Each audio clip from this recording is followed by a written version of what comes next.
I would like that. I would like that university-issued drive if I'm required to use one. Yeah.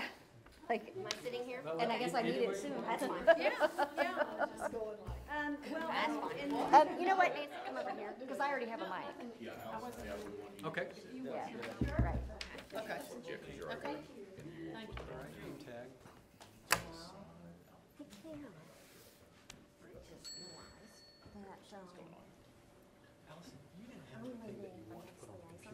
I have my website, course site pulled up just in case. I need to. No presentation or anything. Which is fine. No, we didn't need But often in answering questions, I show what I do just as an example. It's on the calendar. you might do. Which is why you got the traveling mic. I have the because I'm up and I'm over. Sit down. No, I can't. It's gonna go. Let me show you something. Well, it's easier to show than to try to just talk through. I'd be surprised if Susan and Nancy don't do the same thing. Anyone can log in. Yeah, because I was going to leave. She may want to pull up a site too, just to. Yeah. Oh, Maybe people would be willing to come on. I don't know if you don't make meetings and stuff. I will turn this back on. I just want to have all my conversations, Mike. Hang on, do you want to pull up a website? No, of I'm not. yours to show stuff you do? No, let's have it. Yeah. Because that's easier to show sometimes. We're gonna have it. Okay. Because I do want to talk about goals and for colleges and what Dr. Bach has defined as his goals. I can't stay the whole time. I understand. I'm supposed to read it. And Oh. I can, it's all right for me to read it electronically. I don't think that's a problem. We are the online people. Exactly. I think that'll be fine. Okay. All right. I'll send my note out saying. Okay. Wow, but I'm mic'd, so I'm not going to tell you how I am for real. I'm on mic. Yeah, and I was going to say, you're going right where I needed you to. No, you don't have to hold it. Okay. Okay. You'll see right here where Karen is. Man, I'm just going to be here Do 1 second. you want to pull up, are you going to demo, like, I'm show not what you going to do? stay. I'm not going to stay. Because I pulled up a D2L. Thank you No, I just all pulled up for one coming of my to D2L. our first Master Okay, I'm a shower. Online Teacher event. And we have 3 of our 4 Master Online Teachers who were designated this year for our panel today. And so we very much appreciate your coming and interacting with this group. I think you'll find that they have a great deal of expertise in online education and education in general. And so I hope that it will be a good use of your time and that you will go away thinking this is a good idea. This is one of the good things that we need to be doing on campus to talk about how to improve the quality of online instruction. And that was our major goal for last year. That was our major goal for these designations. We wanted to do something that we thought could really impact the quality of online education at ETSU. So we are keeping that in the forefront, and I think that we have very good ambassadors for quality education. And I'll let you guys introduce yourselves because I'm sure you have things you want to say about yourself. But I wanted to say thank you, welcome, help yourself to refreshments, and we hope you enjoy it. Thank you. I'm Alison Barton, and I'm a faculty member over in the College of Education, and primarily teach online. Yeah, I'll stop there. I'm Susan Epps. I'm faculty in Allied Health Sciences. I went into online basically being thrown in. My chair said, here, all new classes for you and all online. Good luck. Currently, I teach both online and face-to-face, and I guess that's it. I'm Nancy Cameron. I'm from the College of Nursing, and I've been teaching online since 2005 probably. And before that, I got experience on the other side of the coin, and I was a student online. So I have some sympathy for some of what our students go through. And I feel like I have done online so long. I've got a face-to-face presentation coming up in a couple of months, and it's like, I don't know how to do this. So bear with me here. Yes. This is just general chat time. It is. And any We have questions nothing that prepared. you have? Yeah. It's we don't have a questions. presentation. Yeah. So, Okay, I'll give you a bit, I'm more famous for my questions, so I will ask you questions. You ask great questions, Les. Since we're about to embark on a new online course, which might have more, we already teach an online BGSD 1800 basic library research skills online course, which is very set, and we developed another health science section with Susan actually. And those are more sort of settled into the basic mechanics of it. Okay, so now we're looking at another course that would really be a lot more, have a lot more thinking kinds of things and not your basics. So we see the one we've developed already as your basic. This is going to help you get your paper done for your courses, and you should take this and learn all this stuff because it would be really help you with your grades. To, oh, this is going to be a new way of thinking about information literacy. So a lot more not so concrete. And so I'm wondering if you guys sort of, how do you bridge that online where, in a classroom you could sort of have that discussion about less concrete. And in my head, I'm always thinking concrete, online has to be concrete because we don't have a community of people talking to each other in the classroom. So, Yes, you do. well, absolutely. Yeah, the discussion board is a great place for that. And I know that a lot of people were like, oh, no, discussions. But I found that in the classes I teach, I have to be present in the discussion boards. I can't just let the students do it all.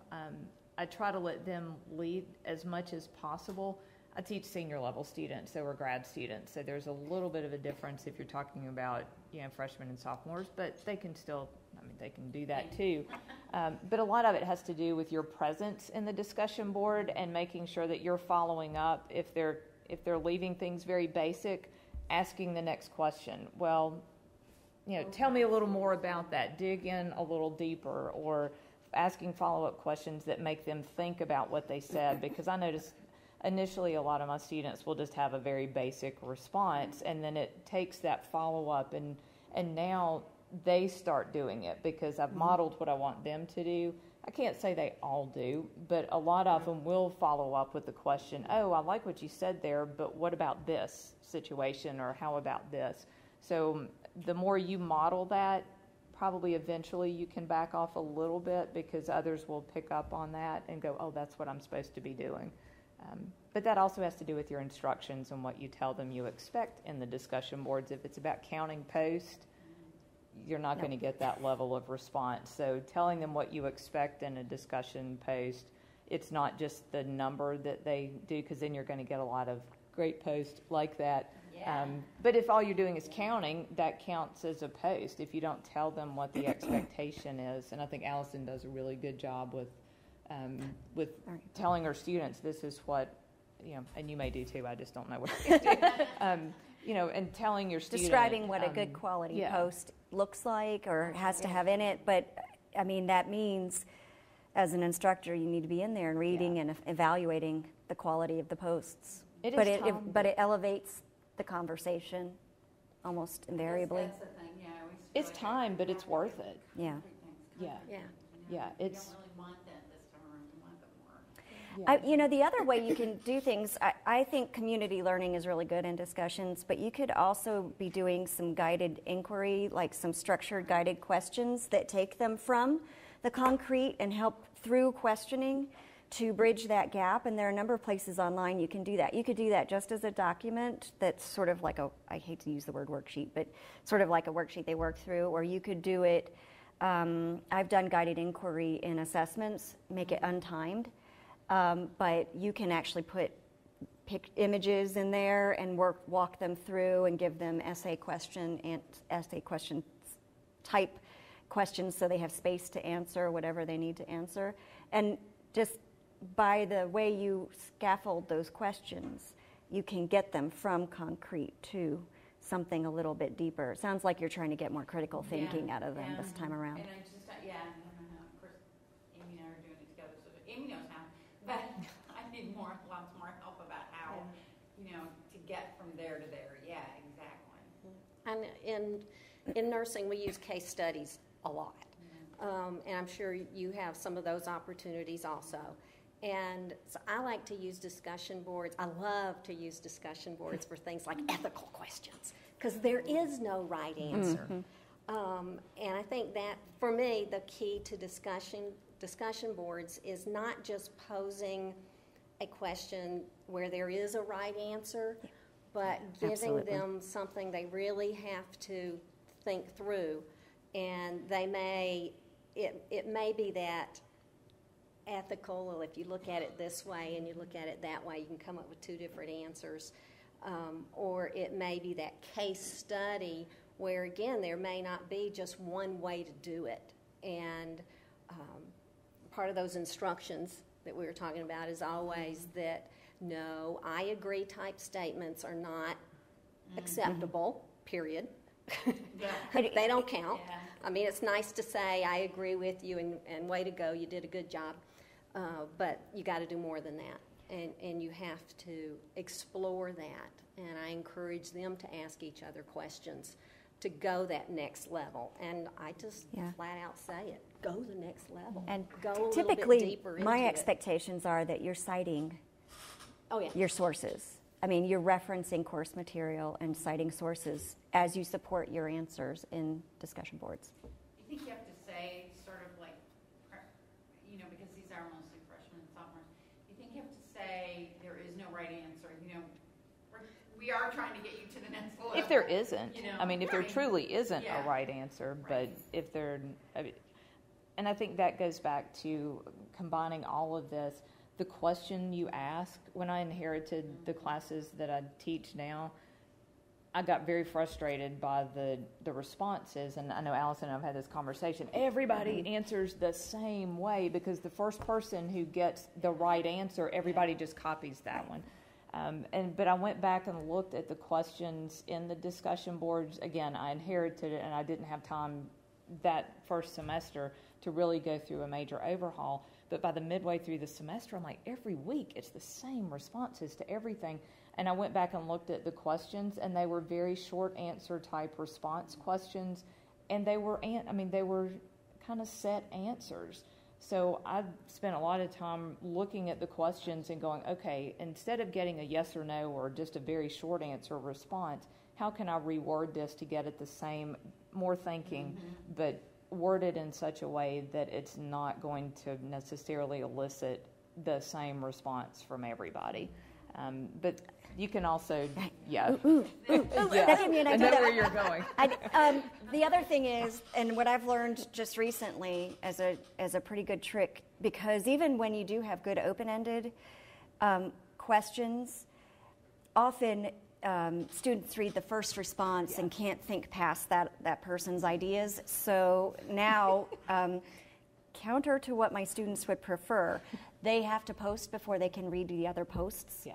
There's a way to set that up on D2L, Yeah. so that they Awesome. have to do It's some awesome. independent thinking before they start to see what other feedback is, which is really, I have them evaluating lesson plans right now. My grad students, they really hate this feature, by the way. They have let me know they hate this feature, but it's so funny because I grab lesson plans off of the internet and post them, and then they just evaluate them according to what we're learning about in class. And somebody will post, like 5 people will have posted, this is a terrible lesson plan, and one poster will, I loved this lesson plan, and then they're like, oh, I see what you're saying. So it kind of lets them be an independent evaluator before they start group thinking. You know. We have that function? Yeah. Yes. You want to see it? Yes. We don't use the discussion. Yeah. That is a great idea. I can show you how to do that that. That would be, that Yeah. is Another tool that I use sometimes, and it can be fun, is the early bird gets the worm. And I tell them, this is what this discussion is about. And if you're an early bird, if you post first, then you maybe get to give the immediate, quick, easy answer, because then the next person, nobody can use the same answer. And so the next person may have to work a little harder to come up with that answer, and the poor person who waits until the last second to post, They're just in they've trouble. got a lot of work to do in front of them. But it usually only takes one of those discussion boards before they're all in there pretty early. But it can be fun. It can shake it up a little bit. Or have a debate. You know, you can do in groups, and you can have a debate, or you can have each individual participate to the pro and the con of it. And those sometimes are fun techniques that kind of break it up from the, here's the question, give me the answer.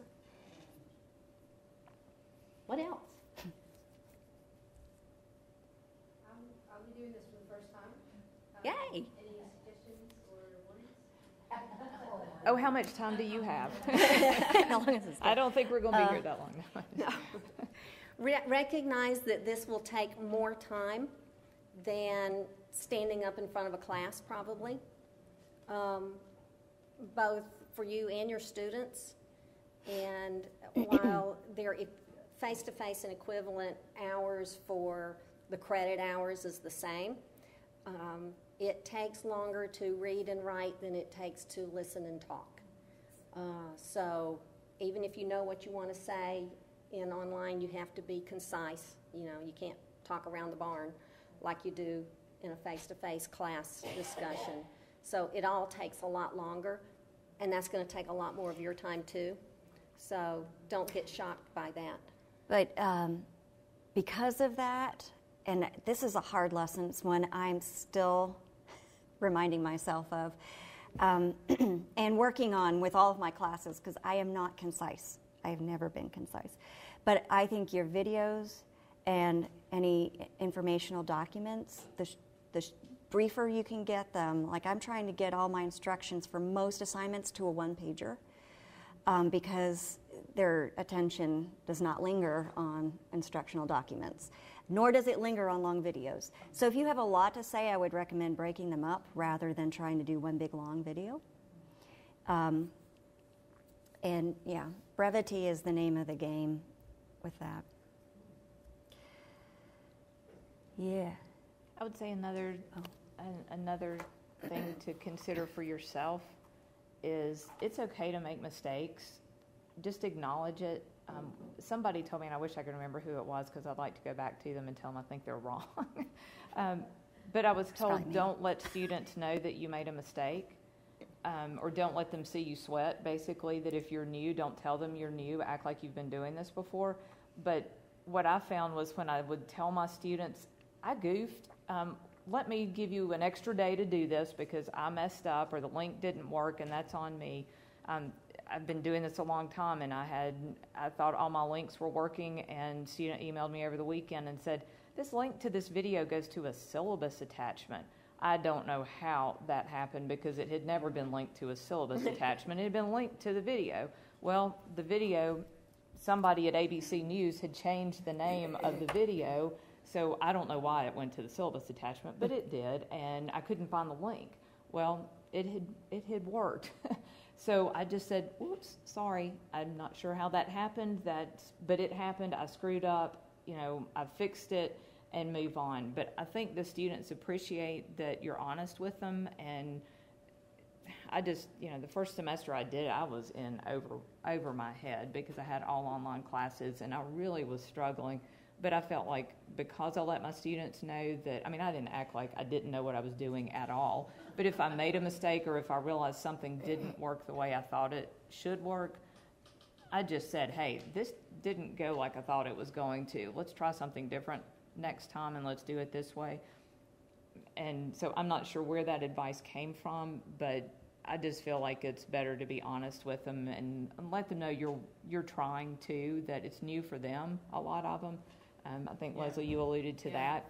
Your students may still be trying to figure out where the tabs are in D2L. You may be too. There's always something new that D2L does every semester, and something that, I couldn't find the class list at one point when that changed, and realized that, I was only emailing a portion of the class because I didn't have it set to have 50 people or 100 people, whatever, and only the people on the screen were getting the message. And so I had several people irritated because they didn't know that the class did X. And I'm like, well, I don't know why you didn't know that. I've been sending out emails. Well, little did I know I wasn't sending them to the whole class because I thought I was. I apologized profusely, caught them up, and moved on. But I mean, that was certainly on me, but if I'd acted like, well, I didn't make a mistake, I don't think they wouldn't have given me the benefit of the doubt later on when I really needed the benefit of the doubt. So I would also add that being as present as possible is really important, especially in a remote class, an online class. So if you have discussions, I don't recommend answering every single post. I really don't recommend answering every single post. And you don't need to. But you really don't need to. Set it up so that they're interacting, but be in there. It shows you value that activity, and it shows you're actually part of that discussion. And you can, that's where I kind of pop in my expertise from time to time. Answer their emails pretty promptly.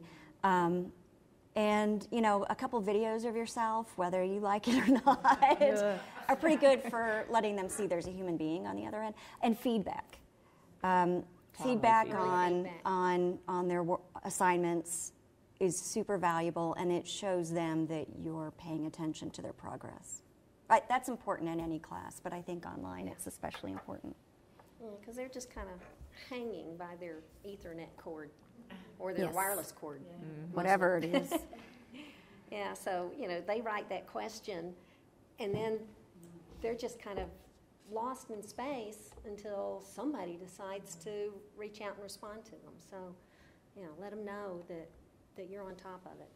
And you may need to, and I know this isn't always a popular thing with people, but you may have to be more engaged with your email than you would normally like to be, but telling them what to expect from your responses, that, if you respond within 24 hours, let them know that you will be responding within 24 or 48 or whatever the amount is, so that they know what to expect. If they think they're going to get an immediate response and, it's 3 o'clock in the morning and you're not going to respond at 3 o'clock in the morning, at least let them know. Or on the weekends. Or on the weekends that, you may have limited, time to respond on the weekend, but let them know what to expect from you. And that way, if they do complain, you can say, but I've explained to you from the get-go that this is what I do Monday through Friday, and on the weekend, I'll check once or twice. But if you're waiting until 11 o'clock to ask about an assignment that's due at 11:30, it may be too late.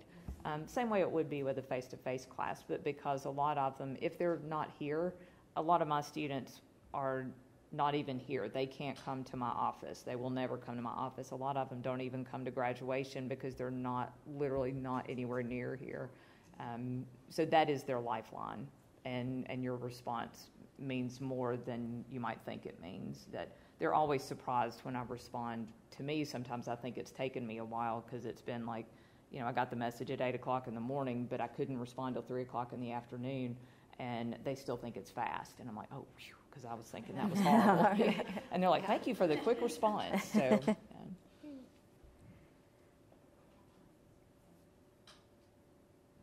and good luck. And you've got people to ask. So, and please don't hesitate to ask questions. I owe the people in my department who put up with 1,001 questions, and Alison now gets them all. It's symbiotic. It's okay. We've got to go to lunch. If you ever want to go to lunch and just say, okay, what do I do with this? So. Yeah, absolutely. I think, too, the technical support is fabulous. Yes, it is. Chelsea. Oh, yeah. Absolutely. Everybody is just fabulous. So, don't be afraid to ask for technical help, too, really. That's great. One of the greatest resources that I think any of us have at ETSU It's right ATS. here. is here. It's Yes. ATS. I wholeheartedly It agree is with that. ATS. They are the lifeline for all of us. And I say Online. technical, but also like in doing things, like just having, they're in the back, come down with your course, it's like, Anthony, does this make sense? It's like, or am I way off base because it's online and I don't know what I'm doing? So not just technical, all kinds of great advice helps tremendously. Yes, you've earned some dessert. We had a couple of questions forwarded by email. I only remember one because that's the. Did you print out that? I printed them off. I burned paper. What was the first one? Because I don't remember that one. They had two questions. One was some strategies to prevent or address cheating in an online assessment. Turn it in. Turn it in. Yeah. I never have a write a paper kind of assignment that I do not have plugged into Turn It In. And I let students know that I open it up so that they can check it. It's not that it's just, this is a test and I'm going to catch you kind of thing. But I'll try to encourage them to finish that paper a couple of days early maybe, and then submit it in there.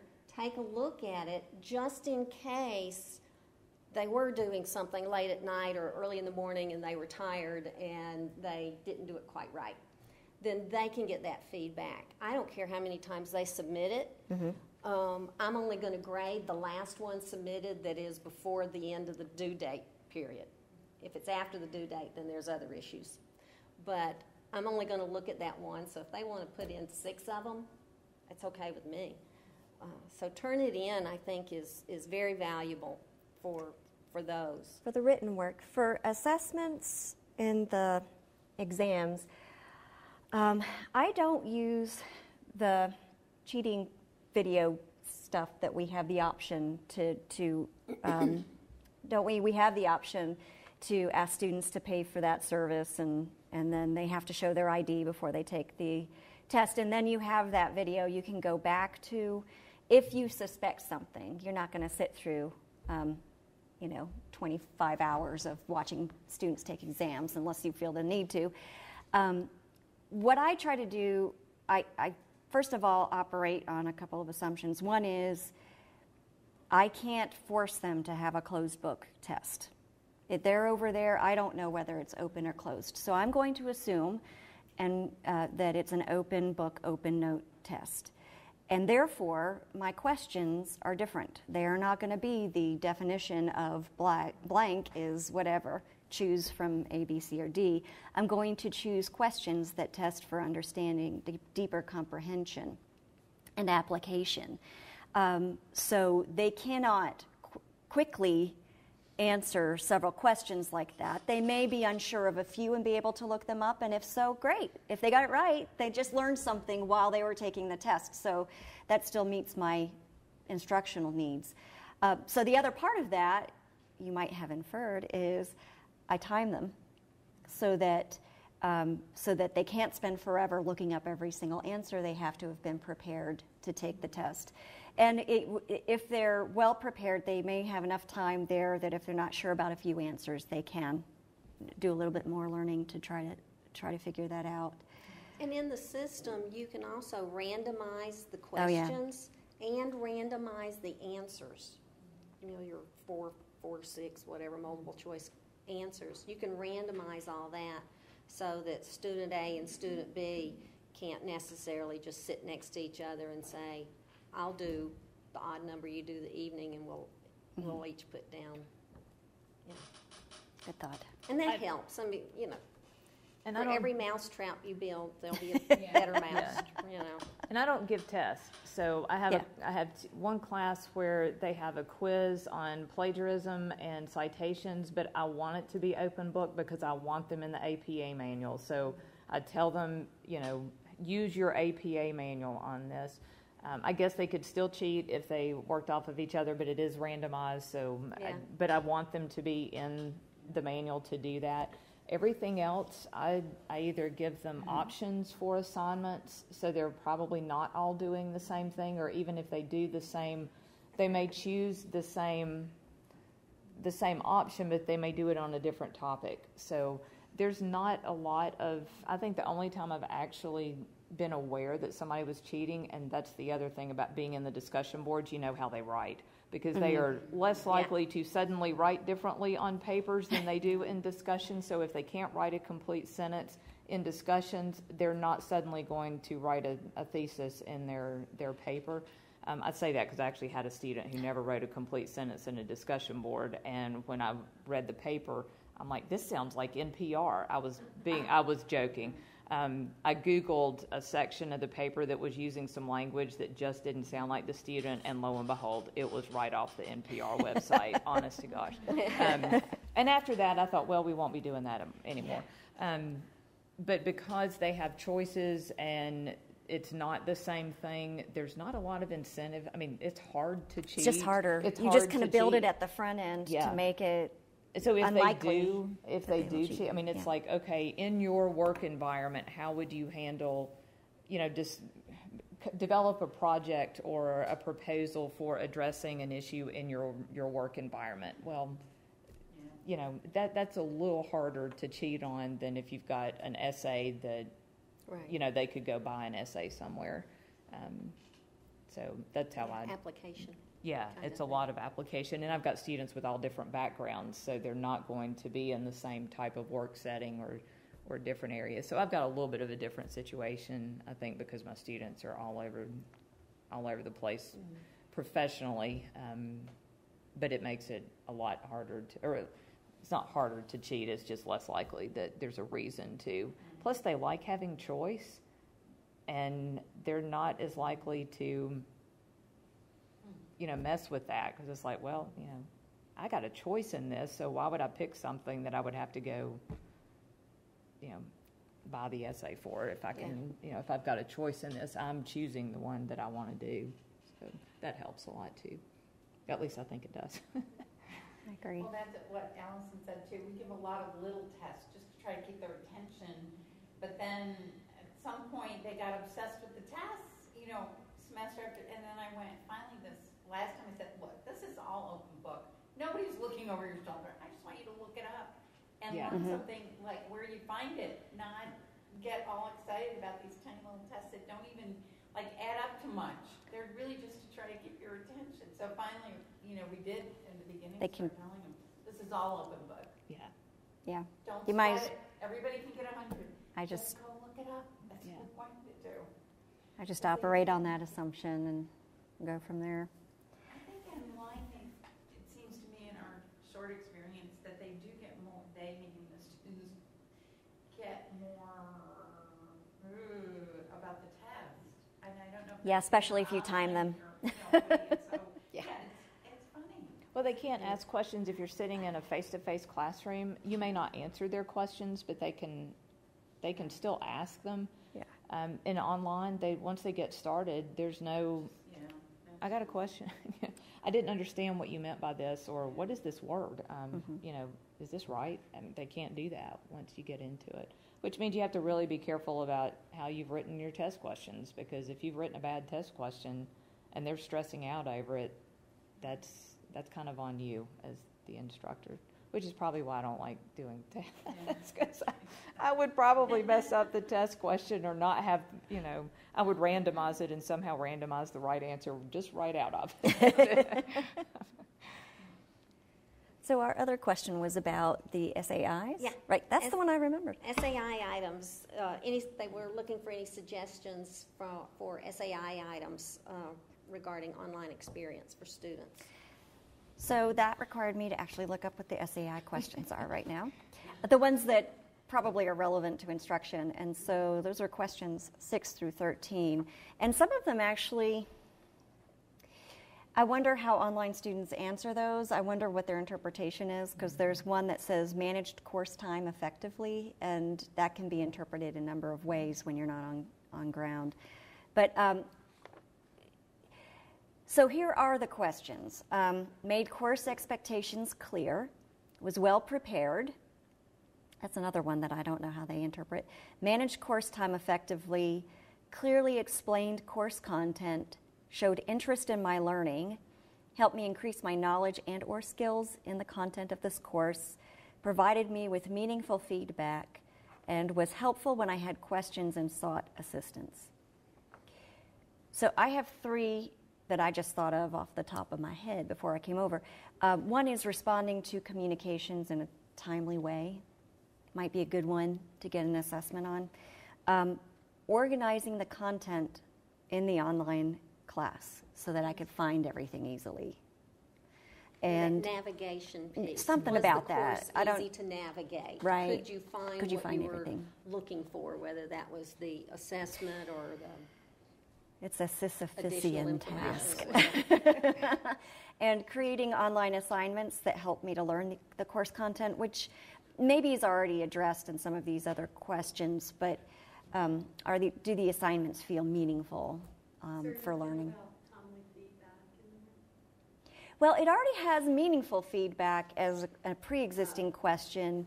I think, well, Susan knows this for sure, and I steal her anecdote about it, that the number one complaint students have about online courses is that the instructor is not responsive. Yeah. And that's the only way they can get in touch with you is through online communications. And so you've got to be much more responsive because you're not going to see them on Tuesdays and Thursdays.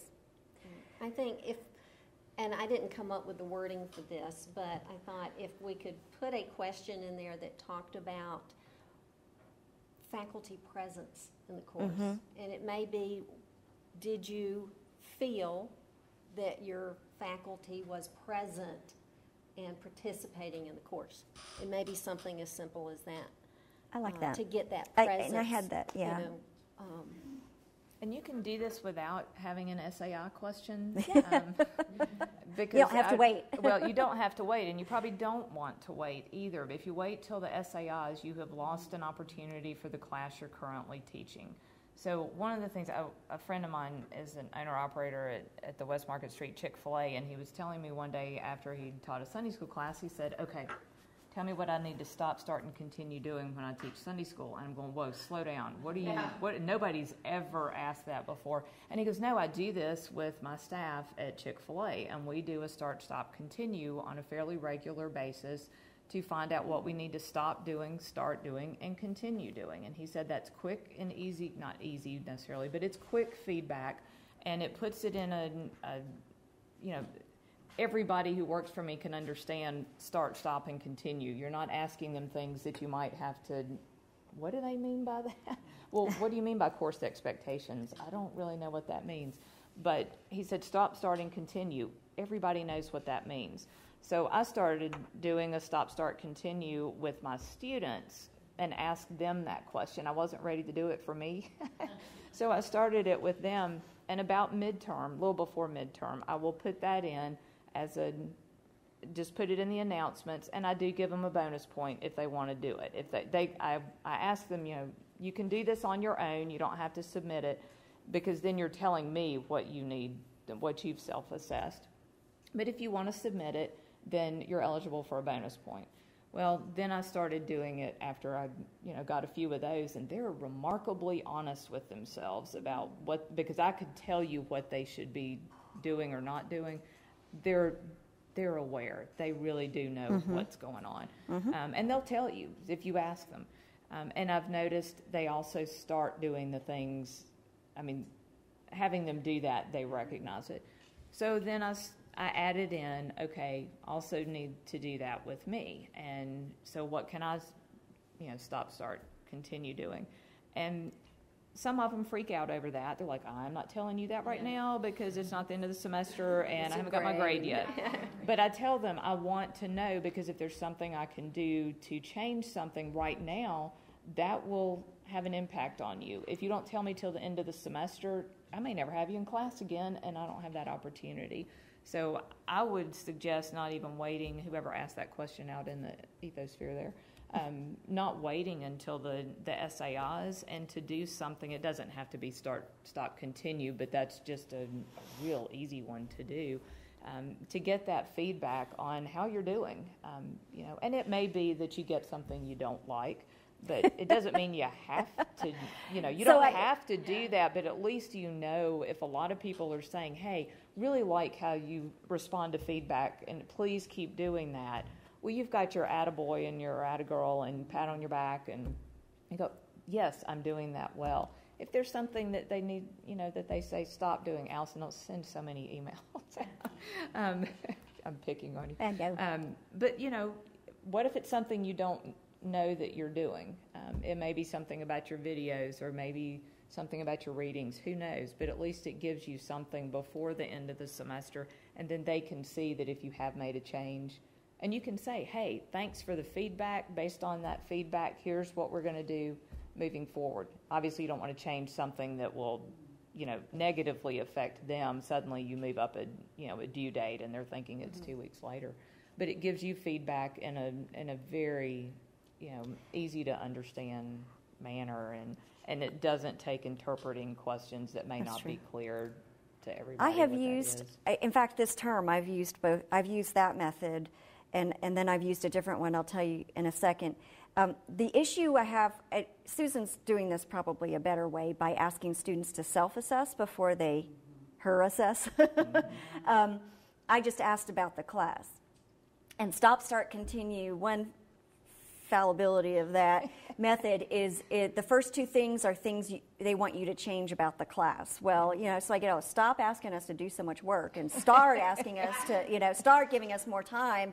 And it was all stuff that was like non-negotiable. So another, it's a three-letter thing is called an SII that comes from the Pogel Institute, and that's strengths, improvements, and insights. And that gives them, first of all, they start the process by talking about what you're doing well. That's a good point. Improvements suggests here are ways to improve it so it's more constructive than it is just like stop doing this. Like bad, yeah. And then insights is like what are you learning, or what are you getting out of this? And I feel like, now I did this at 2 different times in the course, and that could have made the difference too. But I felt like the SII gave me a little bit more to go on. But either of those, just getting some feedback from your students is really helpful. I love discussion boards. It's like, to me, discussion boards, that's the class, Yeah. That's it. Yeah. You can read all this other stuff or watch this other stuff. But one that I like to throw in is, what's your muddiest point? And I'll throw it in about midterm, maybe a little bit before sometime, to say, what is the muddiest thing in the course right up to this point? And that could be content. It might be a part of the subject matter that they're going, I don't get it. Help me understand that concept better. But I also get comments about, where is this, or I can't find this, or I'm drowning in discussion boards, or Stop asking us to talk so much. Stop doing this, that kind of stuff. So, and it's just a different way of saying it, that to say, what's your muddiest point? What is it that you can't see, that you can't get That's through a good idea. right now? How can I help you? And some interesting feedback on that sometime. Not all of it do I want to hear, but it's the way But it sometimes goes. they'll, in their honesty, it can make me better. It does. It makes you better. And I did this in my face-to-face class. For the first time, I asked about me in a face-to-face class, and I had them do it. Like, I was writing on the board, and of course, I have a lot of international students, and they were not comfortable with that.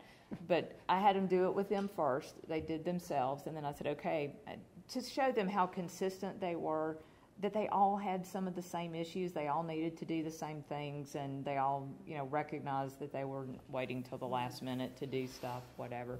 And then when I asked them to do that with me, what do I need to start, stop, continue doing, it did freak them out at first. But I said, I can't improve if I don't know what the issues are. And one of the students spoke up and said, well, you can stop asking how you're doing because you're doing great.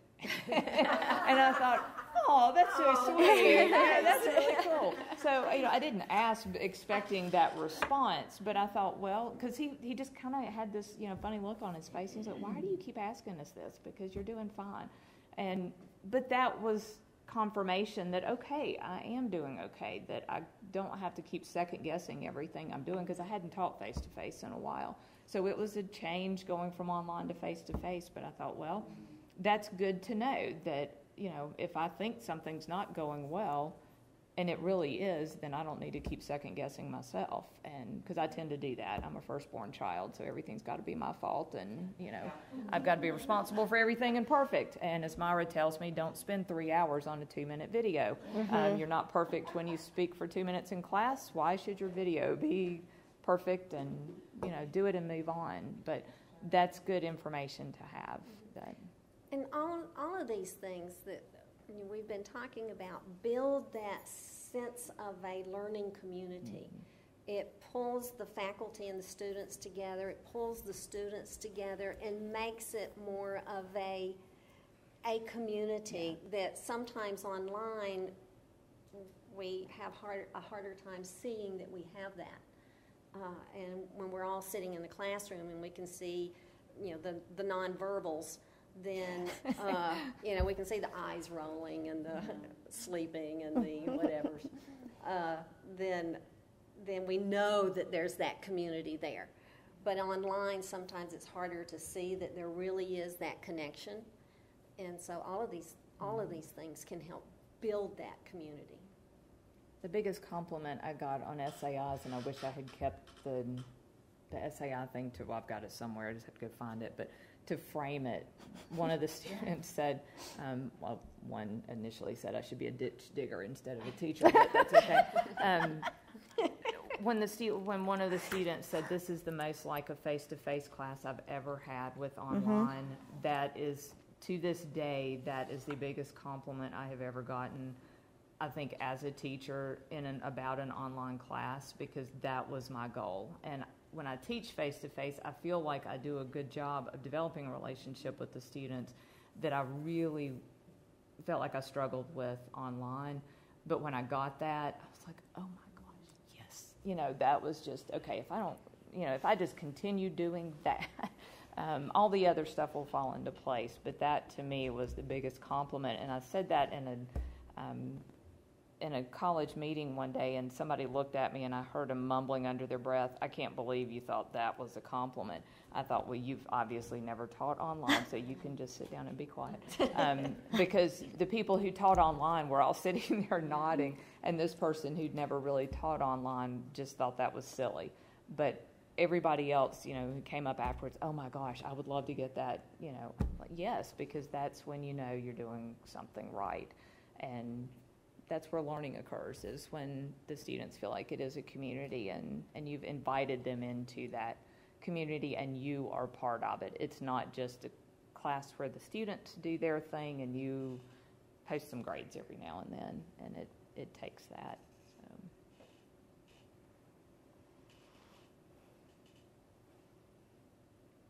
Chair squeaks, sorry.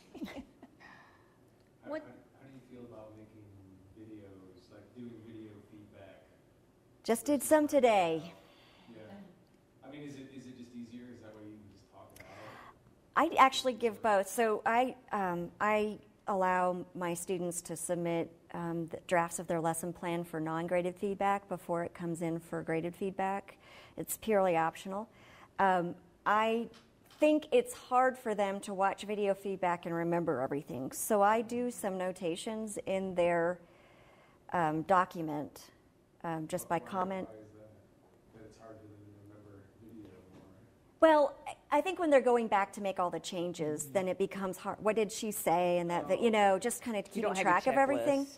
So I do make notations, but often I'll just make it brief. What a video does is gives them the nonverbal expressions that come with it that keep me from sounding less than pleasant in my feedback, because I'm trying to keep my written feedback short.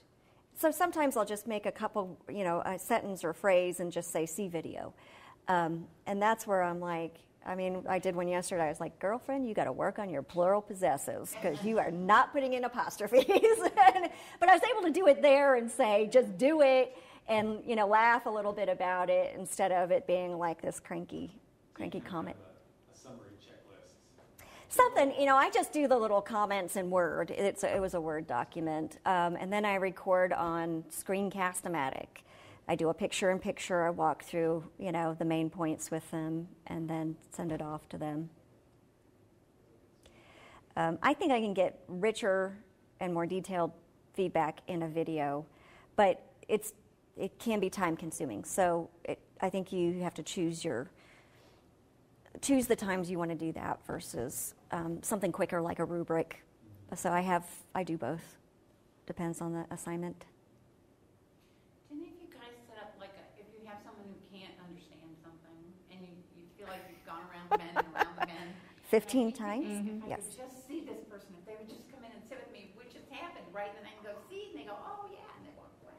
But you can't obviously do that with everybody. So any of you set up an extra, a WebEx session so you could, if they can do it, if they have it available for an online student, so that I've been thinking about that. If I could just, hold it up and go, see, then they would get it. Yeah. WebEx, share your screen, phone calls, The Skype. phone calls, I've done phone calls. Yeah.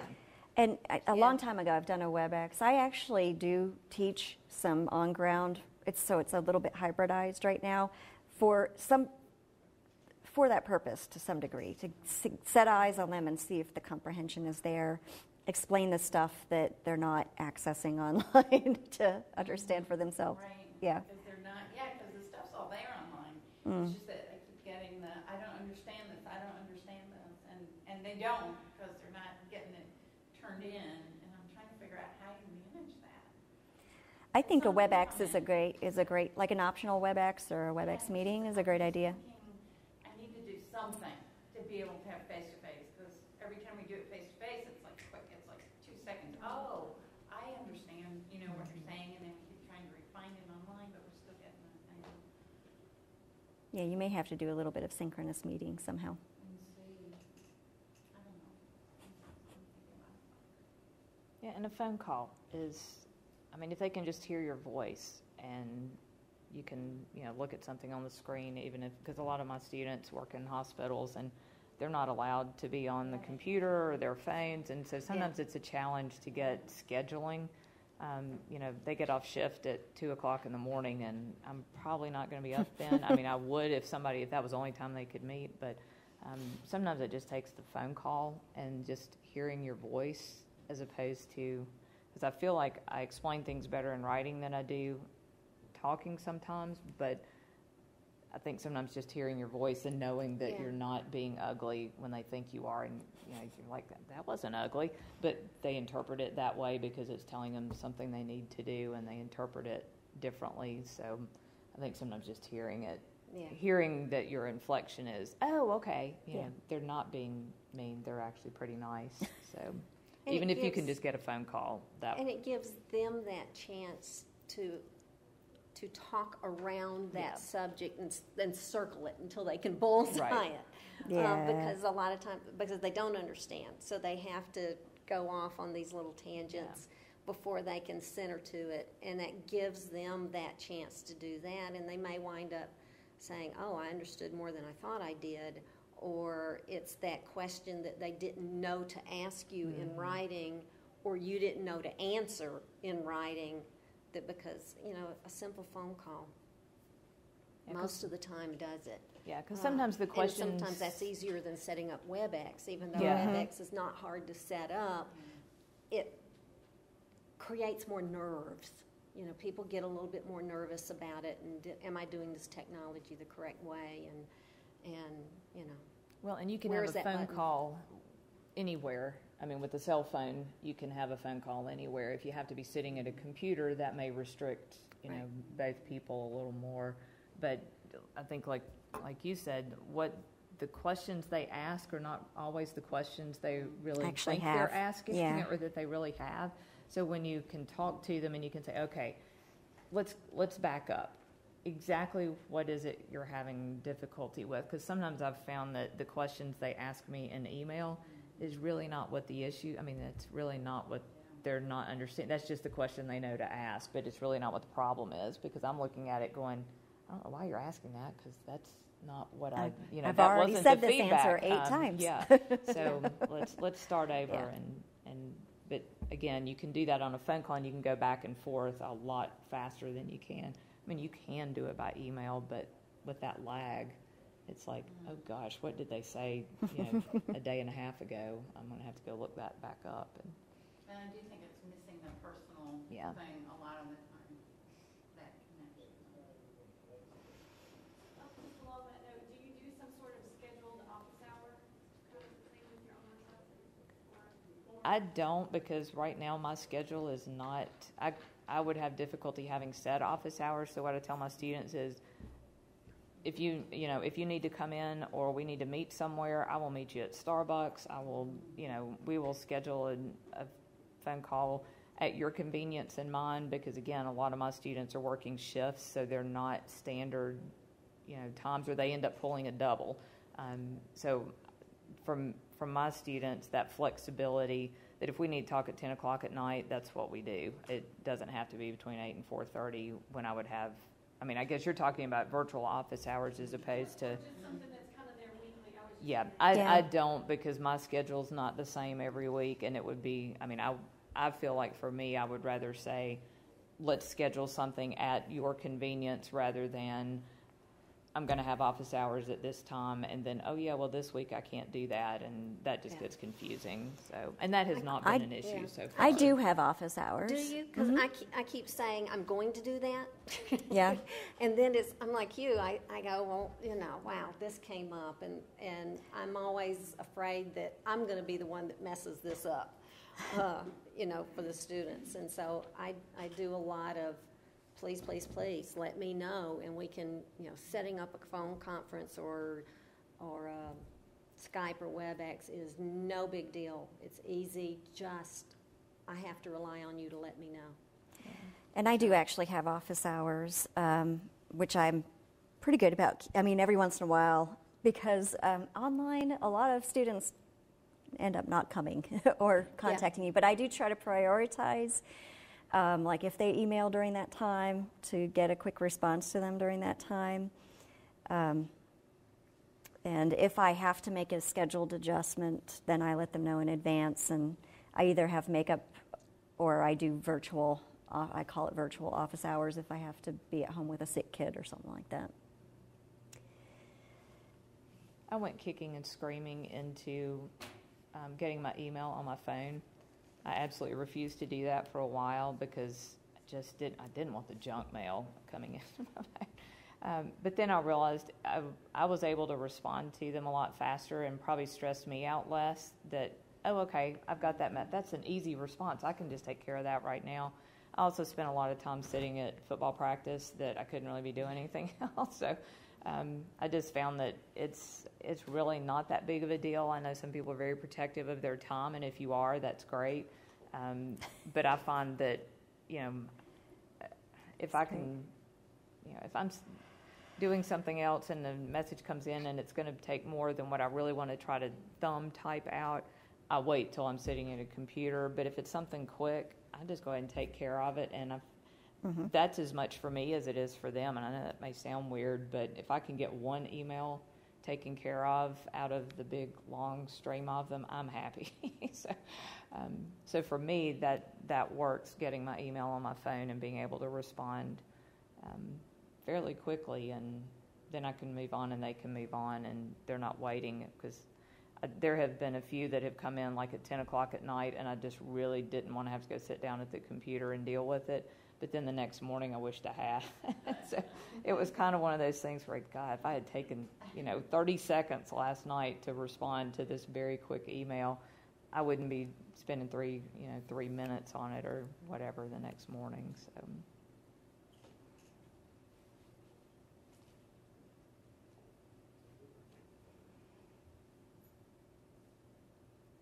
I'm curious, if y'all don't mind me asking, what are your biggest challenges with online?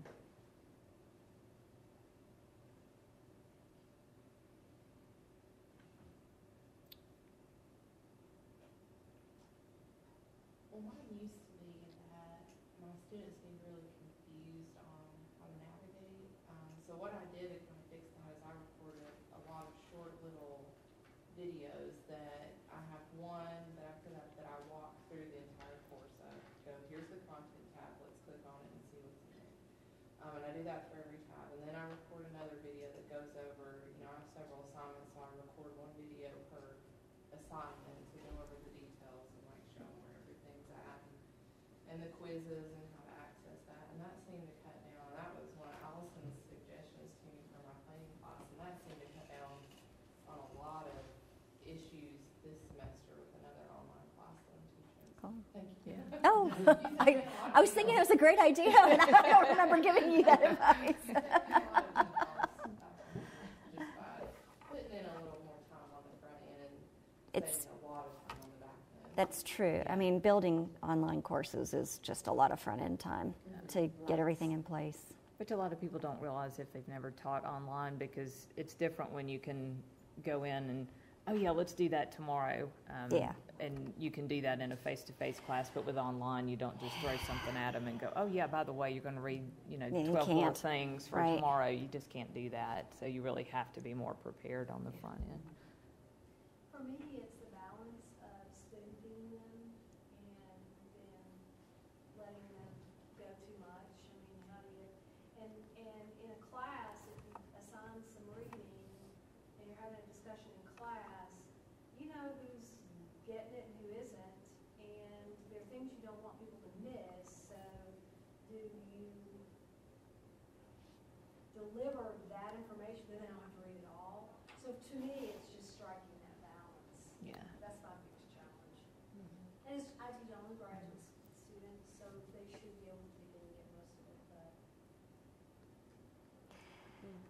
I think one of the areas, and I don't like to do the video thing. I don't like my voice either, but I will force myself to do an audio file sometime. Especially I find it in discussion boards where maybe they've had great discussion, but there's a couple of points that I want to make absolutely sure they get. Well, at the end of that discussion period, I might do an audio file to say, food for thought. Just take it the next level. You don't have to write about it, but think about this. And I'll hit some of those points. Or I'll do summing it all up kind of title to say, this is what I heard you all saying in your discussion, and there were some great points here and there and the other place, and my walk away from our discussion was ... which typically correspond with those key points I wanted to make anyway. Or maybe I just wanted to bring them out that somebody may have looked over them. And I think I've had some of those comments from students saying, wow, it was like we were really in class together. And it's like you, it's like, oh, I'll just float for months off that one. That makes me feel like, okay, I did that one right. The other thing I do, so we may not hit everything I wish they would talk about in discussions, because I do give them I give them a fair bit of autonomy and choice in our discussion boards about what to talk about. But then I follow up with assignments where there are parameters where they have to be using some of that material and applying it. So if they haven't been talking about it, they haven't had the chance to figure out how to apply it later on. So that's kind of another way I've gotten around, but I'm going to take that one. I like that. That's a good idea. Yeah, I used to do a weekly reflection at the end of, and I'd kind of gotten away from that because I had classes that were really doing a good job with getting everything, so I kind of went away from it because I felt like it was just going to be repeating what they'd already done. But the advantage of doing something like that is what I found is my better students post earlier in the week, and even though they don't have to really read the ones that are posted at 11:50 at night, which are generally not very good. And if any of my students are listening, I'm telling you right now, those that come in at 11:50 at night are usually not very good. But that's the reality of it. But every now and then somebody will post something at the last minute that's really good. But I know that, I wasn't in there at 11:50 to read it. I didn't get to see it until after the board closed. So if somebody does do that, I will do not as much as I used to, but I'll say, hey, at the end of last week, in case you missed this, here's something that, the ICYMT or whatever it is, in case you missed this thing that you see on social media. I wouldn't these have days ever figured that out. I've seen that a lot lately, so I'm like, oh yeah, No, I haven't seen that I'd one. have to write you a note So saying, what did you what do mean you by mean by that? In case you missed this piece, throwing that in a weekly reflections kind of thing, or if somebody brought up or somebody Really mentioned insight. a link or another site and say, hey, make sure that you check this out. And that's a good way to sort of wrap things up. Because sometimes I'll find something after somebody mentions something and I go look up, I'll go out there online and see if I can find something and, that wasn't in the course to begin with, but hey, here's something you might want to check out if you have time. So that's kind of all different ways to do that, but it gets Virginia goes back to, making sure you're getting across everything you want to, but that they've got more opportunity to engage with whatever the topic is.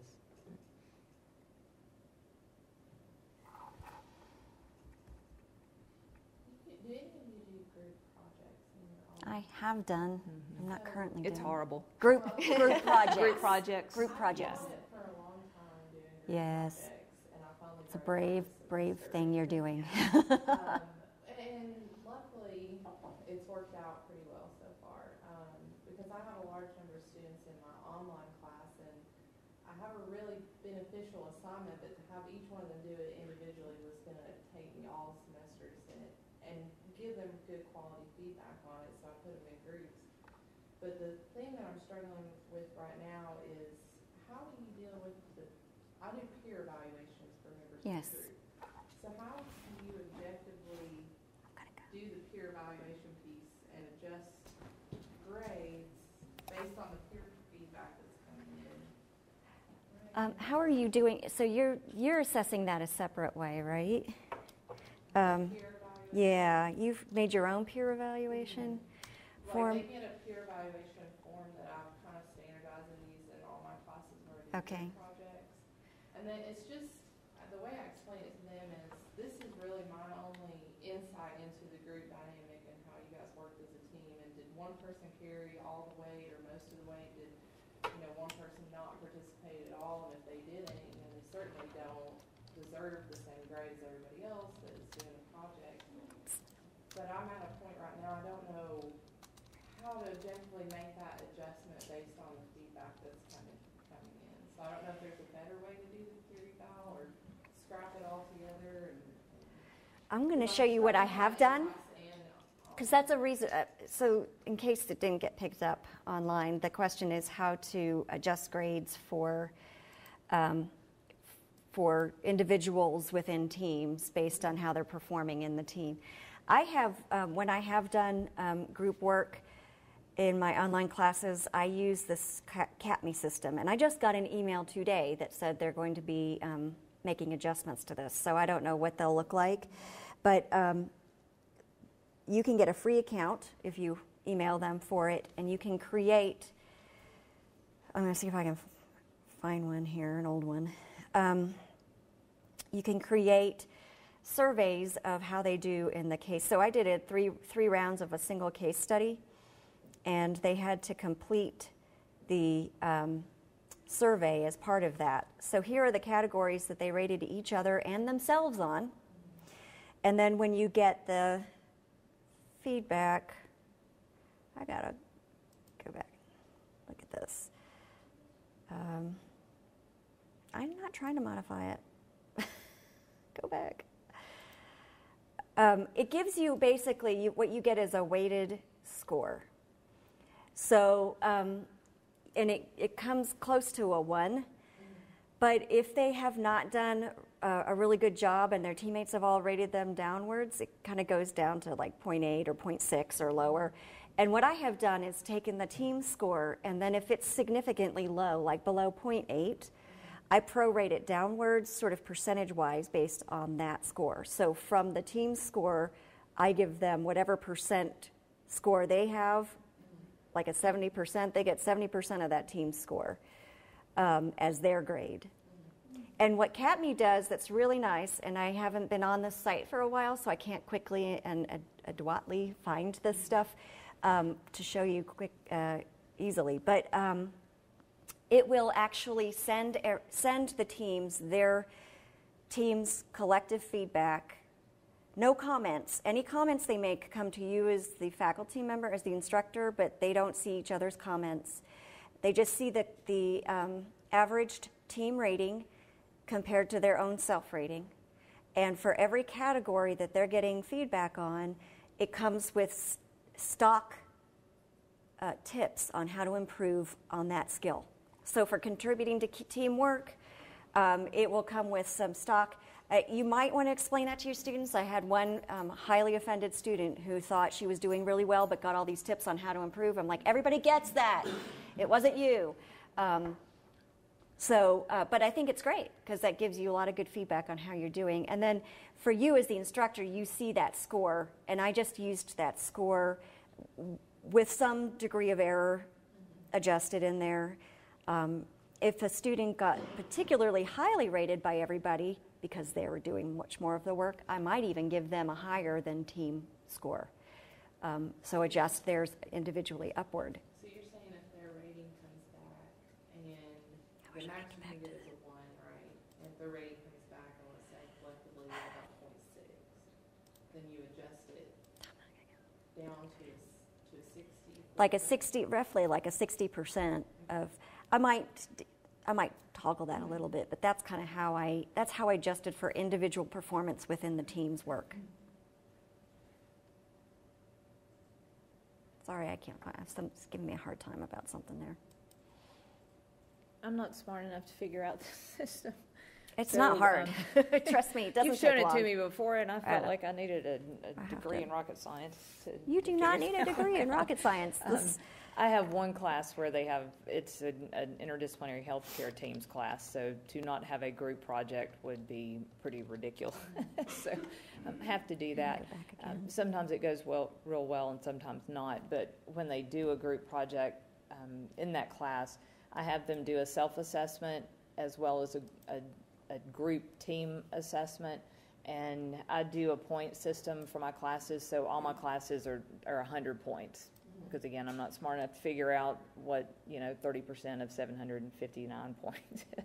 So everything's 100 points. So for that particular assignment, let's say if that assignment is 20 points, I tell them as part of their self-assessment and their team assessment, they have to tell me if the maximum points available is 20 for that assignment. How many points do they think they have earned based on what they contributed to the group project, and then for each of their teammates, the 20. The confusing part is some of them think they're splitting the 20 points so that they're, first time I did it, it was like, so-and-so got 12 points and so-and-so, and it all added up to 20. And I'm like, well, this doesn't make any sense because the person who did most of the work still only had like a 12, which didn't make any sense.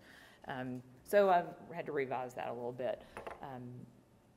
But I just asked them to explain their score and to tell me what they did and what their teammates did. And it's really not that far off consistency. And I realize the teams are generally small, but the ones who do the work usually get the credit for doing the work, both by themselves and their teammates. Sometimes they rate themselves a little lower because they don't want to say, I did all the work or I did most of the work. But you can generally tell that by reading the other comments. But because I have a number and I've got qualitative and quantitative information, and by that time I can generally tell from discussion boards and their other work the quality of what each one of them is doing. So I have some of my own. It's not real objective. Well, I don't know. It's objective and subjective as well.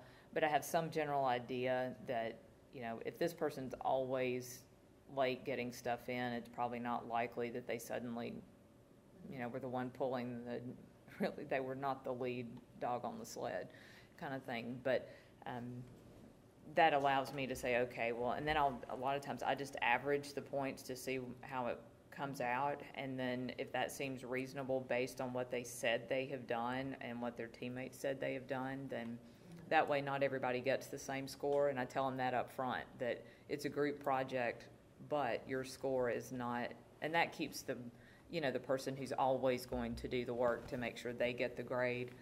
It prevents them from being able to pull everybody along, and the other people don't have to do anything. Again, it's graduate school, so they shouldn't be doing that anyway. But there have been times when I've gotten messages from people, so and so never responds to emails. We agreed that we would text or whatever it is, and they haven't done that. I said, put that in your evaluation. You do what you need to do, but you make sure that you put that in your evaluation, because if you don't, I don't have any way of knowing that. You have to tell me what it was like to work with that person as a teammate. And because it's a team's class, that's kind of the point, is to have to work together as a team, because you don't always want to do that. But in the work environment, you're going to have to. So it's got a real world application to it as well, that if their colleague is not doing what they're supposed to do on the job, it's your duty to communicate with them. Communicate that. Yeah, you you have to have to let address somebody it. know and address it. Right. So And I think just the struggle, because I've explained it the same way for them too, that you just said. The struggle that I was having is, well, how much do I dock, like, their overall grade? But I've been sitting here making notes on, I had a couple ideas on how to change it. So That's good. Changing things last minute for my spring class. Because we're going to do group projects. Yeah. And God love you. I think it'll go okay. I just have to make a couple small little things. And I will say, I don't necessarily give them the grade that averages out, because sometimes I feel like they've done better work than they've given themselves credit for. But then other times I feel like they haven't done the quality of work that they think they've done.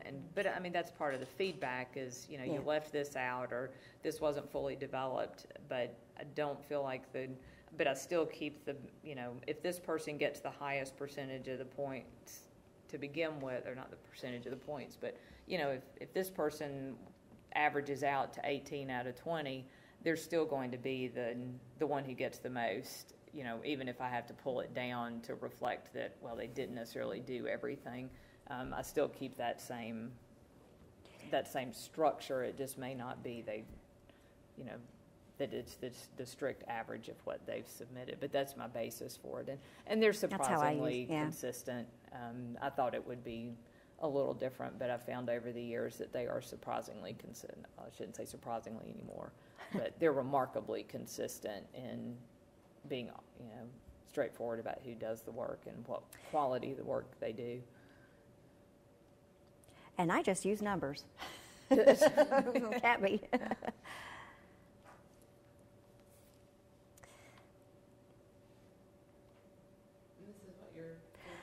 This is the data that I get, and you can get even more, dig down even deeper than this. But this is what I use. So this includes their self-rating, and this is without their self-rating, and you can sometimes see differences that may be worth noting. And it looks like the lowest you can actually get is like being rated ones. You can't be rated zeros on anything. So these two, per their comments, are that the other two never did anything. So they just got zeros. But you get that opportunity for confidential communication with me. I did a lot of coaching when I was doing group work, a lot of online coaching of the teams to help them work out their differences or talk about appropriate teamwork. But then I would use this. If they're in the 90s to 1s to 105 is the highest you can be, they get the full team score. So and then you can, like you saw, you can hover over their names if they've been highlighted and they have left a note for me. So, created by engineers. That's why I can't figure it out. No, it's not that hard. You're married to an engineer. It does. He never helped me. He never helped me with this. You have a question? I was going to answer your question. I think please do. My biggest challenge with online classes I don't teach an online class, but I develop course lecture materials to help students with their studies, is the continued expansion of the notes and the modules. Oh, yeah. Are we able to go outside of the D2L format for an online class to, say, find references and information from external website domains that have professionally organized information? And are we able to create online classes with domains that are outside of the D2L, such as Google Sharing or Google Documents? Or is it pretty much an internal system at this point? I think that's a Myra and Anthony It may be question. more of a Myra Anthony question. I think yeah. Are you talking I'm about gonna let y'all the answer. course site, like the shell or the content? I'm hearing you're talking about the course shell, not so Again, much I'm the. not an online class teacher, so I'm not familiar with your system. Okay. I'm asking about the system and the methods and the protocol for technology. So, for example, there may be an existing site that has advanced surfacing for automobiles that would be a great way to communicate the information Sure. without reinventing the wheel.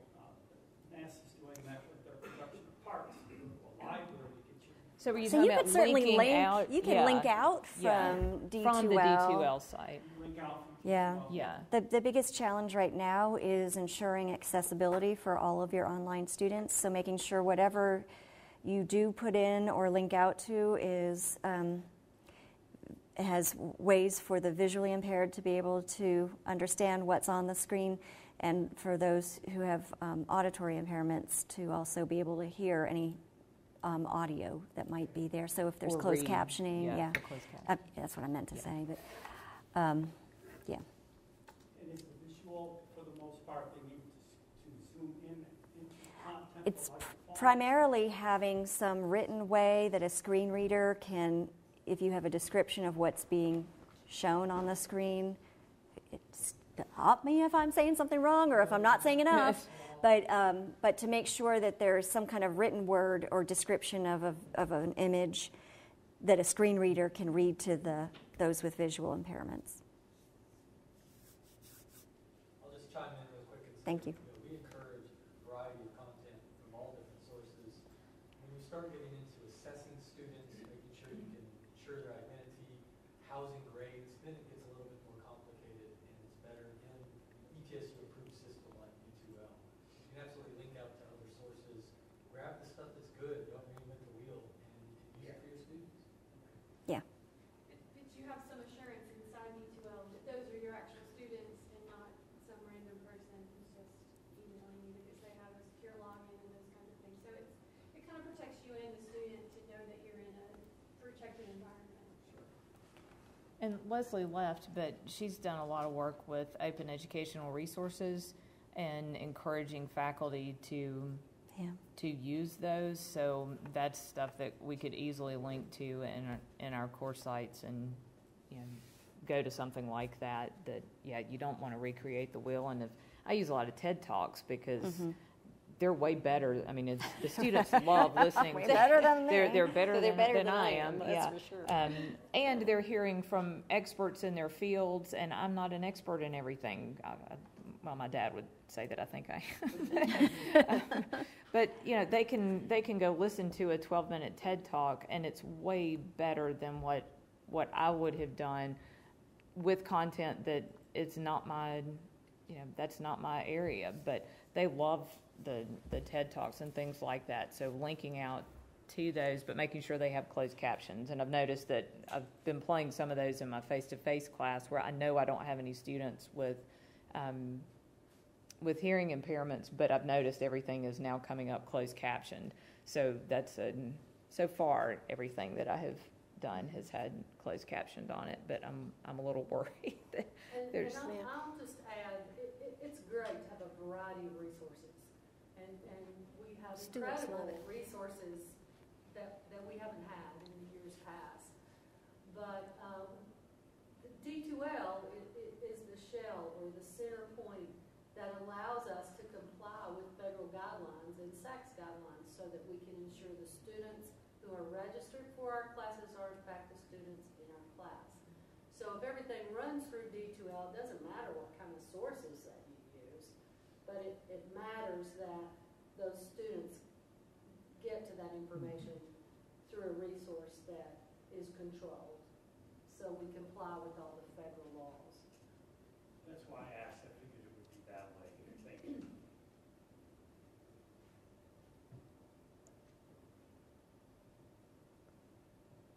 What else? So what do you love about online? I mean, we've all got challenges, and we've talked a lot about those kind of challenges. You know, what's your flexibility? Yeah. I also think that the learning, that my students' learning is a little bit deeper than it was in face-to-face. You can't hide. Yeah. I know who's participating, who's not, and to what degree. And I think they put more thought into what they're posting in discussions than they do if they're just saying it out loud in a class. So I think that the learning is deeper. They think about it before they learn. Yeah, if you're having an in-class discussion, you're not necessarily citing everything that you are, with support, everything you're Right. saying, but in my discussions, they have to. Yeah. So. Yeah. And I think that's a benefit to the faculty as well, because I was thinking about the discussion that one of my online class had last week, and because somebody said this, I went out and found 3 different sources that went along with what they were saying. Well, if that wouldn't have happened in a face-to-face class. I might have thought about it afterwards and sent them an email, but probably not, because we would have moved on to whatever was next. But in that online environment, I'm like, oh, I'll go look at that right now while I'm on this discussion board, and then posted those, and a number of the students said, oh, I'm so glad you posted that. I had no idea. So, but it's not something I would have thought to put in there to begin with. It was only because of that discussion board that the student kind of went down a rabbit hole, but not too bad. But it was like, yeah, that does make sense. That's, if that's what you've encountered on the job, and it might not be what everybody else does, but here's something to consider. So I think it does give you not just that flexibility, but the ability to be, to chase those rabbit holes a little bit if you need to.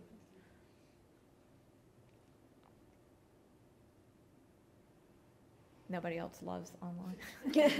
Karen's the only one in Virginia. I'm kind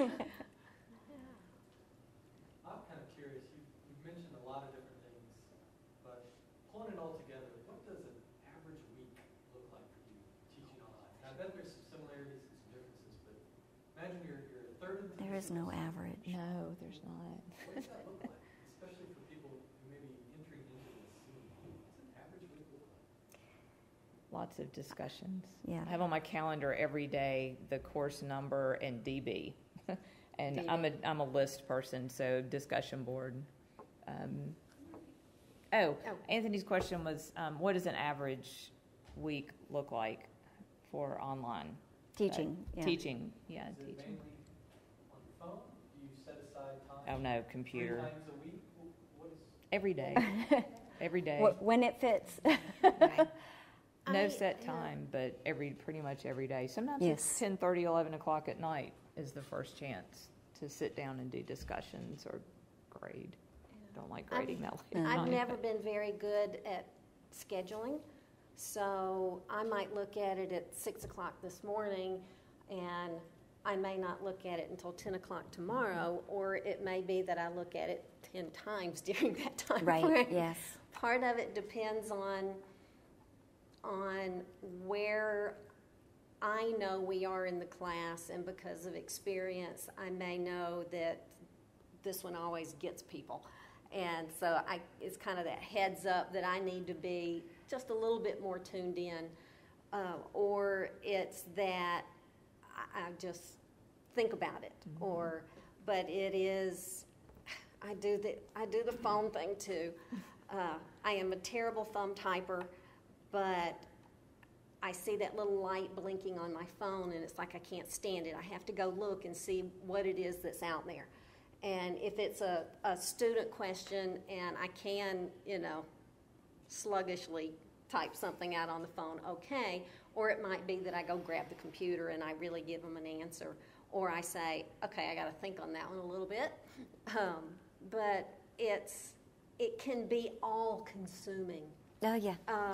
And I think I'm at that stage where I'm trying to talk to myself and go, you've got to quit letting it be all-consuming. Yeah. You have to turn it off for a little while, because it's real easy for me to check it way too often or make a comment too often. And I'm trying to get a little bit of my life back. But I think it varies with the time of the semester as to what I'm doing. And at this point in the semester, I'm also looking at spring and going, what is it that I didn't do for that class that I was going to do earlier to get it ready for the next semester? And it may be for the class I'm teaching now to say, I try to make adjustments and improvements to a course as I go along.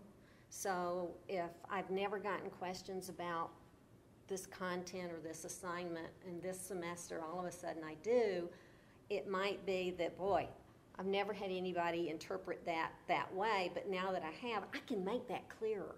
So I'm going to do that. I'm going to make that change in next semester's course, and I try to do it then. So with that thought that spring is coming, I'm spending a lot more time going, what do I have to do to get ready for spring? Or what do I need to bump up that course just a little bit more? Or those kind of things. I'm adjusting content in the current course now. I'm adding some things in, some supports. So when I see that students, when I'm giving a lot of the same feedback to many, many people, I'm like, the heck with this, let's find a better way. And so I try to create something and point all their eyes in that direction, and 3 of them will actually go there and read it. But I usually start my week by sending out an email reminding them of what's coming up for the week. Yes, they're graduate students. Yes, they have a schedule and a syllabus. But one thing about online is that it's out of sight. And so it's a way to just touch base with them, remind them that we exist, remind them of what's going on, and make sure they have their plan for the week. And then I'm doing what they said. There's something always to be grading and sending feedback or posting feedback. And then considering course improvements for current course, and you're right, starting to think about next semester. Yeah, there's no average. I don't think there's an average really not. week. I wish there were, because I think that they're heavier grading weeks and lighter some grading weeks. You've got a lot of grading some weeks, and one of the I'd say it's a mistake only because I think it was a rookie mistake. I didn't look at all of my online courses in the totality the first couple of semesters I was teaching them, and so I ended up with big assignment to do all in the same weeks throughout the semester. And that was a real learning experience, because my goal has always been to get all assignments graded within a week, and I could not do it with everything else that I had going on. I mean, if all I had to do was class, I could have done it, but that wasn't an option. Mm-hmm. And it probably would have made me crazy anyway, because the big assignments just take that much longer, and to do quality feedback and all of that. So after that, I started looking at my schedules together and go, I probably should not have those 2 assignments due in the same week, because somebody's going to get shortchanged if I get in a jam. So I made those adjustments. Right now, my challenge, because I'm teaching 2 face-to-face classes and 2 online classes, I sometimes forget, because I'm going to face-to-face classes, that I have those online classes. I mean, I don't forget totally, but it's the out of sight, out of mind thing that, I just went to that class today, so, I'm done. I did my class for today. And then I go, oh my gosh, I've got discussions. There's, 30 discussion posts there. I forgot I needed to go read. So I think that average week, it would be nice if there was one, but there really, in my experience, there's not. And you don't know what might hit a group, Right. Suddenly there's a lot of discussion that wasn't there, and it may have to do with what's going on in the world, or just where they are, or something happened at work for them, and suddenly there's a lot of stuff to discuss that you really weren't expecting that topic to hit home, and it does, and suddenly it's, all of a sudden it's huge. And sometimes grading takes longer than you expect, and so I rely on sticky notes a lot and reminders on my calendar, discussion board, so I can check it off. Because if I didn't have that, there are some days when I get to 10:30 at night and go, oh my gosh, I have not even opened D2L today. I've got to do that before I sit down. And then other days, it's the first thing I do when I get to work, and I'm checking it multiple times a day. So that may not be what you wanted to hear. No, but I do think that there is no end when it's online. No. It will fill in any gaps you give it. Yeah. And so I think it's actually very important, and I'm not one to follow this advice very well, but very important to try to set limits actually on your time, because it'll take it. It will.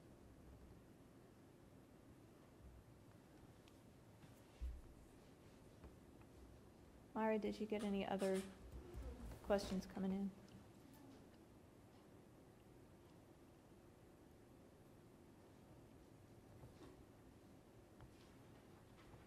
What is that feedback over there? It is. I just can't read it from my eyes aren't that good. Oh.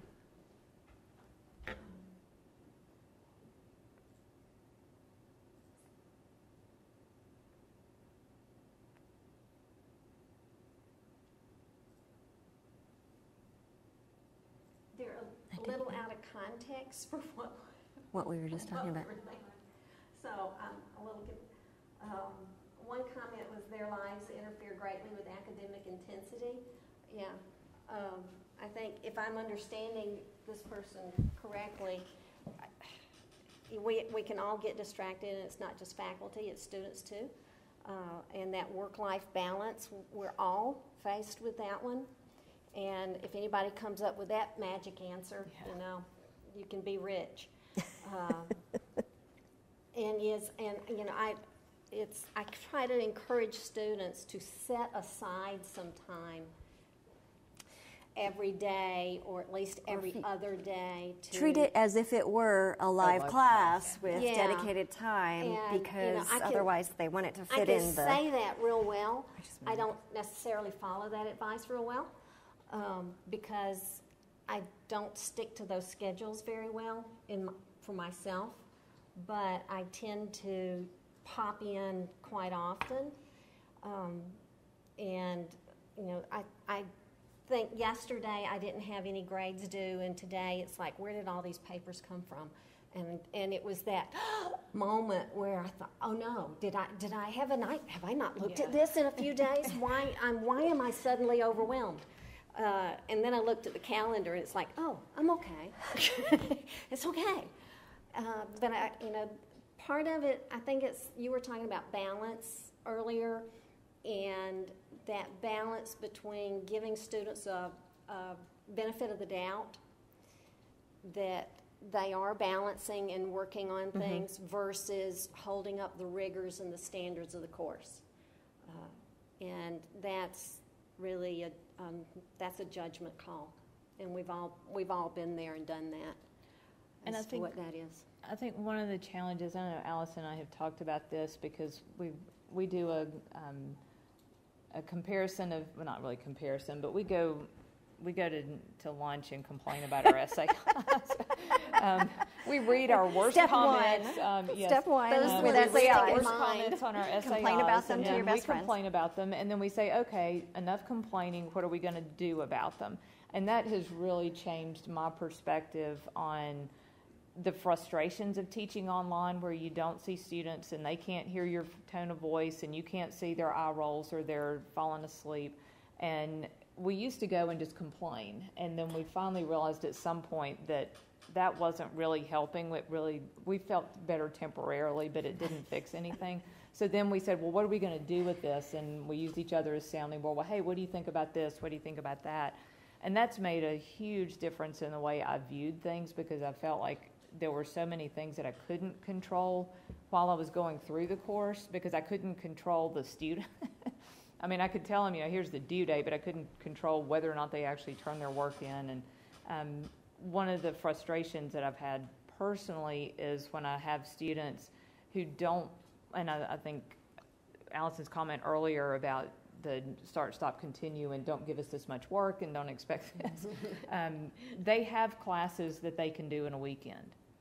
And I don't like to think they're ours, but they're not mine, they're not Alison's, they're not Nancy's, but they're somebody's, and they can do that. And then they get us, and they think, what is wrong with you that I cannot finish this class in a weekend? And I had a student who told me, this was years ago, we were just doing the, what'd you do this weekend thing, and he said, I finished my class, and this was like the second week of the semester, and the other students were going, what do you mean you finished a class? Mm-hmm. We're only 2 weeks in. And he goes, oh yeah, I just spent the weekend and got through class X.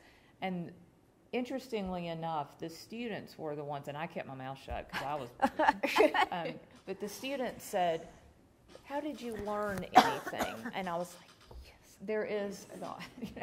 And I thought, okay, thank goodness, at least some of them recognize that that is not the way to do something. But he was perfectly fine with the fact that he was finished with an entire class in a weekend because he said all I had to do was just take the test and I'm done. If that's the way you're teaching your online class, you're not helping those of us who don't teach that way. So please don't do that. But we had a conversation about that after that student told me that, and it was like, that's why they hate us. Yeah. Because we actually expect them to do some work, and we drag it out for oh my gosh, a whole semester. They can't finish the class in the weekend.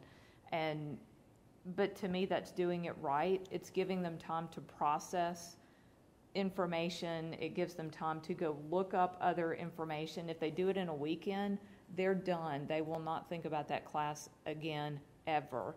And they really haven't learned anything, because if they were just taking a multiple choice test, they were going through as fast as they could and they're done. So that's one of the things that I think is the challenge for those of us who teach online, is doing it right and knowing that for that instructor, whoever that was, they didn't do anything in that class. They assigned a textbook and they created some tests that they probably won't look at again, and they didn't have discussions and they didn't really do anything. And wherever that class was, that's not the optimal experience for the student. So even though it is incredibly time consuming, and from one week to the next it may be you're pulling your hair out, and the next week you may actually be able to breathe a little bit, but if you're doing it right, what the students get out of it, and when they tell you, things like that's the most like a face-to-face class, or I didn't think I would learn anything in online, but I really did. And this was really great. I didn't know about TED Talks or whatever it is. And I've had a lot of students say, do you know how many hours I spent watching TED Talks after we had to watch that one for class this week? And I'm like, yes, that's great, because whatever you were doing, you were engaged in the learning process. And maybe you weren't watching TED Talks that had anything to do with this class, but maybe you watched one that had something to do with another class, and you found information that you wouldn't have found otherwise. So as frustrating as it may be, and those times when you do want to beat your head on a wall, call us. We'll go to lunch and we'll complain about it. Then we'll say, okay, stop. What can we do about it? How are we going to fix this? Yeah. So. You've been talking a lot about the front end work, and then I hear you discussing, what your regular week is like. Can you speak a little bit about the difference that you feel in how you approach a class? If you're teaching Monday, Wednesday, and Friday at 8 o'clock in the morning. I better be on at 8 o'clock on Monday. You do what you're doing. How is that different from the day-to-day things you do in an online course? Do you feel like it's different? Do you feel like your time is spent doing more teaching, guiding, coaching than, how is it different from a regular lecture class? haven't taught a regular lecture in so long that I don't feel comfortable answering that. I'm doing both. I think the biggest difference that I could speak to is probably that when I taught on ground, I did a lot of the prep just before class. Yeah. And it's just not the way you can do it online. You have to have most of that stuff up and ready to go. But instead, I'm being more responsive to the in-the-moment issues. So your time is spent differently. Yeah. Yes. I think so. Yeah. It's I a lot like of having- feedback. Distinction that gets lost. I like having It's the hard to online class set articulate up. it. I mean, I've thought about the discussion questions. I have sticky notes that as somebody makes a suggestion or in the start, stop, continue, I'd like more on this topic or whatever. And I do a sticky note and I stick it in a folder, and then at the end of the semester I go back and look through all of those and say, okay, when I get, whenever I teach this class again, these are things I'm going to do, and when that one really, don't need to do that, and so I just move sticky notes around. But I like having things set up on the front end because I know I don't want to say the bulk of the work, but the work that makes the everything that makes it run is done, but it's the maintenance And the after teaching. that. And The the teaching teaching can then is still happen. there, Yeah, right? and the face-to-face, sometimes I feel like I taught today, and I've taught face-to-face today, and I walked in and I thought, I've got to have some way to end this class other than the way it was going to end. And I thought, okay, what am I going to do? So while they were doing some in-class activities, I was looking through TED Talks to find something that would sort of tie in what I was doing that day. That's something I can do in face-to-face, but I also don't feel like I'd put that much thought into it on the front end. That here it was today that I was thinking about it while I was sitting in class and going, oh gosh, I've got to do something. Well, in online, I've already thought about that. Mm-hmm. I've already thought about the flow and the structure, and I can add something like that, but it didn't make or break the class because the class was already there, the course was already there. But in a face-to-face class, if things aren't going well, I got to do something now. So you do think there's a difference between preparing your materials for a class and teaching? Yeah. Absolutely. Oh, yeah. Well, I think good teaching, even online, a lot of it is the environment and the activities you set up in advance. I think that is also a teaching skill. Yeah. But then there's your presence and your responsiveness to what comes up as they're learning that is also part of the teaching process. It's just Yes. different. It's I think that setting up the class all the way through the course beforehand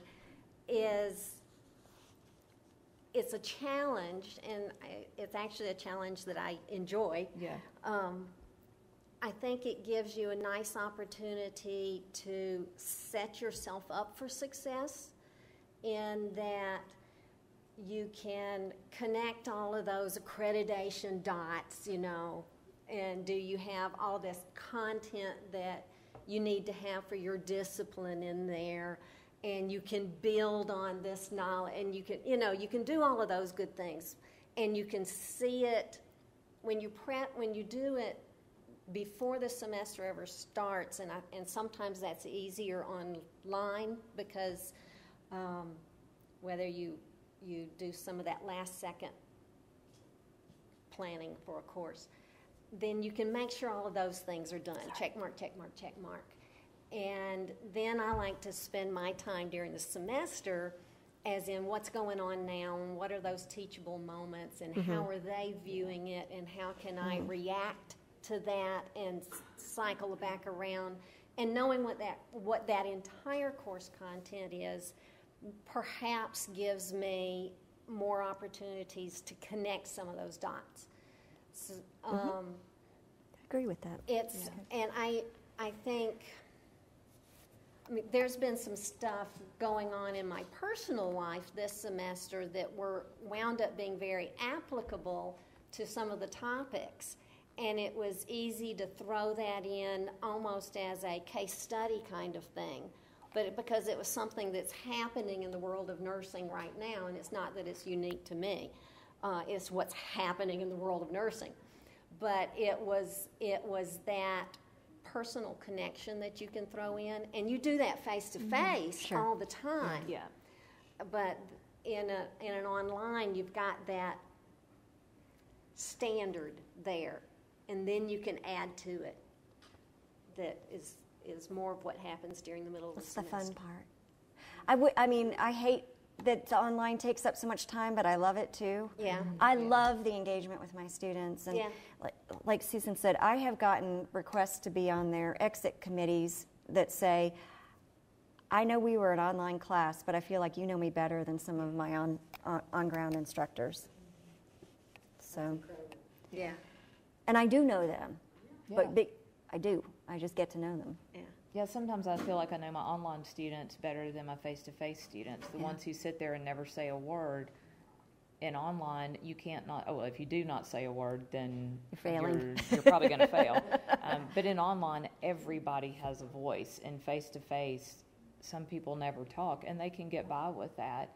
But in online, if you're doing it right, there should be nobody who's silent. Yeah. You look like you were going to say No, I something. was just going to parrot that's the new way of communication, and they're much more comfortable. I think so. Yeah. I think we do get more people opening up that way. I have better, this is weird because I hybridized the class I'm teaching right now. When I see them on ground, that relationship's a little more awkward than a very easy online communication that I have with some of them. It's very unusual. I've been noting that this semester. Any last thoughts? We're getting close to the end. It's the hardest job you'll ever love. The hardest job you'll ever love. I love it. That's it.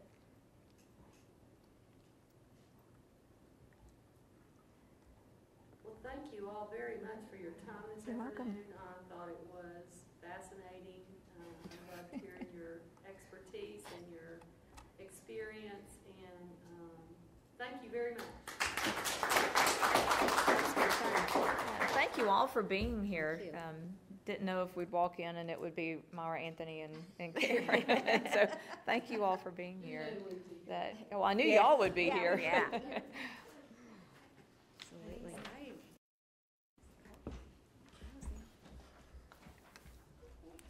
Take some refreshments.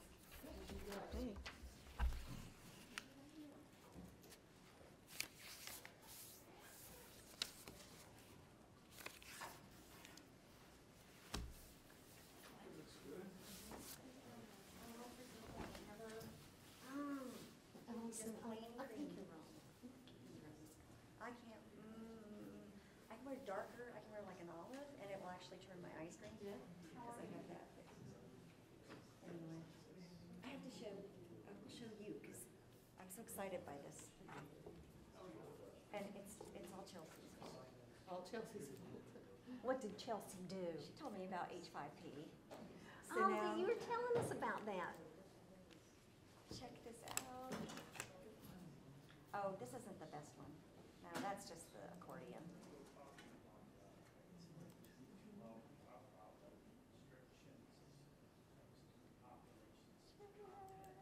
Did I get like little, like I'm telling them how to write their lessons now.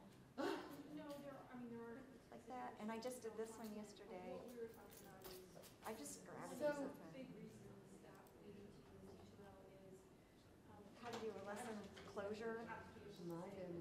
And now I'm tying it into like when they get teacher evaluations. This is what they're being looked at. So why should you know this? Here's how you get evaluated when you're out teaching. So I just love it. I'm so excited because I feel like that is so much more engaging than just the information. Yeah. Then words on a page. Yeah. That's cool. So that's what I've been. Yes. So I got excited about this, and this is what I'm doing in